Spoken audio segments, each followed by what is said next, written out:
this is becoming a serious problem, okay.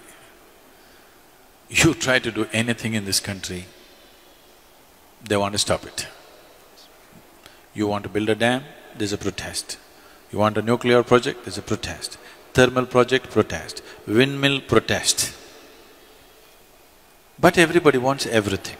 In their homes, they want all the gadgets, they want 24 hours power, they want everything going.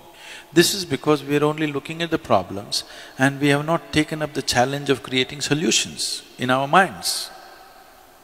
I think this is a kind of a pre-independence hangover.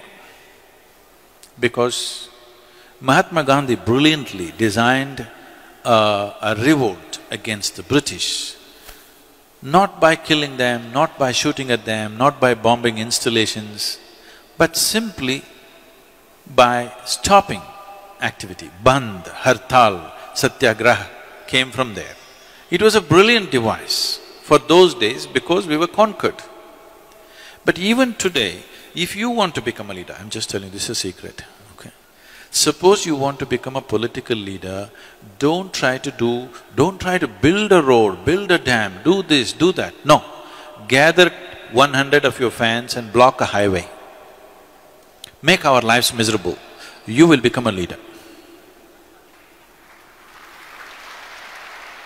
Yes, unfortunately, yes. You stop the train, you stop the road, you cut the water, cut the electricity, you will become a leader. If you make something happen, you will get ignored, of course. Making the nation go and making the nation stop are two different kinds of technologies.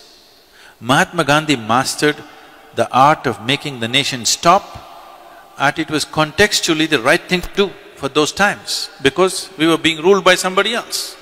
But we are still doing the same thing. State governments are demanding that they must have a right to call for a bandh. Bandh means closure.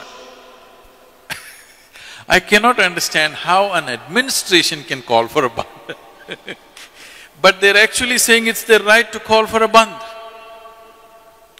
Close down something and you'll rise in your prominence. This must change. We should never identify people who stop something in this country as leaders. This must be done by all the citizens. Whoever stops something in this nation should never ever be our leader. Whoever makes things happen in this country, he must be the leader, isn't it?